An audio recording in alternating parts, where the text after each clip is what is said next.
What's going on, everyone? Jack here from Half Chrome. Today I'm going to do a battery and stability test with the Hubsan Zino 2. Let's get this thing up in the air.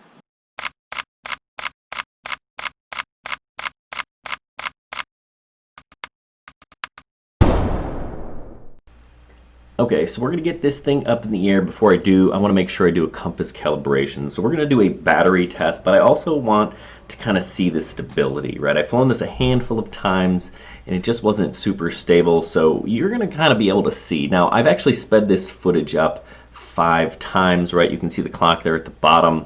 I've got a timer and a clock going, so you can kind of verify upper left-hand corner. That is my phone, right, what I'm seeing. So we're just going to kind of hover it. You can see I feel like the altitude, up and down, it's just not nearly as stable as some of the other GPS drones that I've flown. So I'm going to fly it around now. Keep in mind, I am fully aware that this is mostly a hover test, and hovering a drone isn't going to give you the best battery life. A slow, consistent flight on a windless day is going to do that for you. I'm just going to kind of peek around in the app if you kind of want to see what it looks like. This is not my full review. We're going to do a full review of this thing, the picture quality, everything. That's coming soon. We'll compare it to the Mavic Mini. We'll compare it to the Mavic Air 2. We'll even compare it to the Xiaomi X8 SE 2020 edition if that thing ever arrives. Now, this Hubsan Zino initially was offered by GearBest for $399. I like that price point for this drone. GearBest ended up not actually getting very many units to sell, and they don't even sell it now. Actually, I think I saw it on the website the other day for 800 bucks. So that's a joke. I bought this thing from Banggood. Right now it's listed at $599 on Banggood, right? So that's a $200 difference, and I think that matters a whole lot, actually.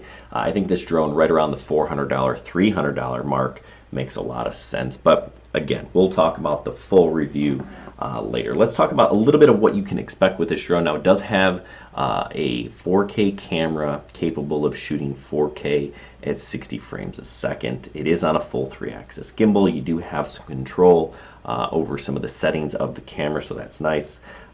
They do say that you can put filters on it, but I haven't seen any of those yet.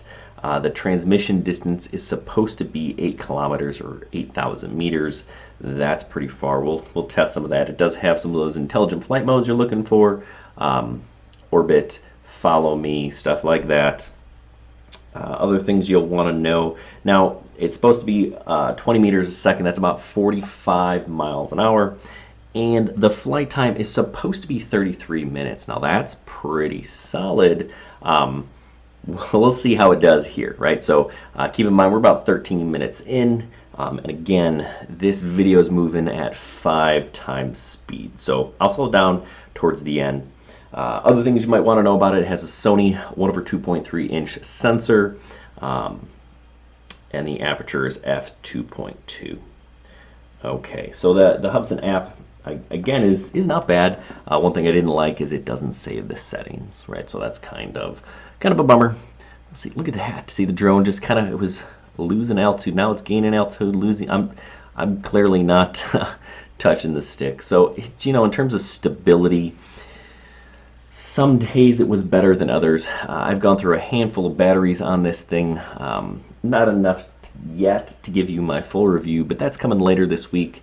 I'm going to fly a couple more this afternoon and do some more creative shots and try some different things. So I should be able to get a full review going later this week, so make sure you check back on the Hubsan Zino 2. As it kind of flies around, it's okay. It's definitely better than a $200 drone. A lot of people think, oh, I'll buy this MJX or this thing I saw on Amazon that was $200 or $300. Most of those drones, they're just kind of garbage. This is not, right? Hubsan, they've been making really good cameras for a while.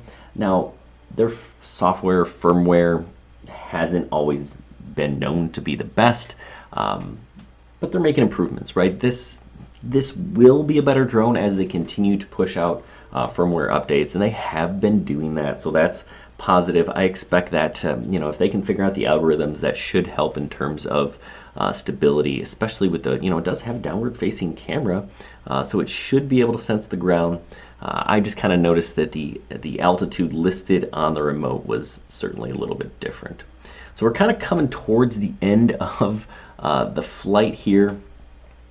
You're going to see, I actually going to pull out a little camera here. It's the Insta360 Go. Love that thing. The footage at the very beginning of this video was from that. I stuck it on this drone and flew it around the other day. Really neat camera, so you're going to want to check that out as well. So, low battery warning. The drone is under return to home soon.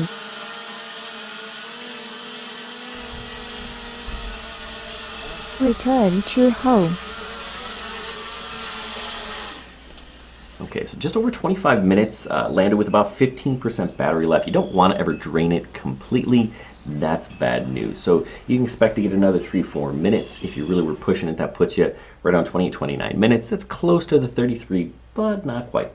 Anyway, hopefully this was helpful. If you want to see more information about Zino 2, make sure you click that subscribe button. Give us a thumbs up if you like this video. Anyway, check us out on halfchrome.com. Thanks for watching. Happy flying.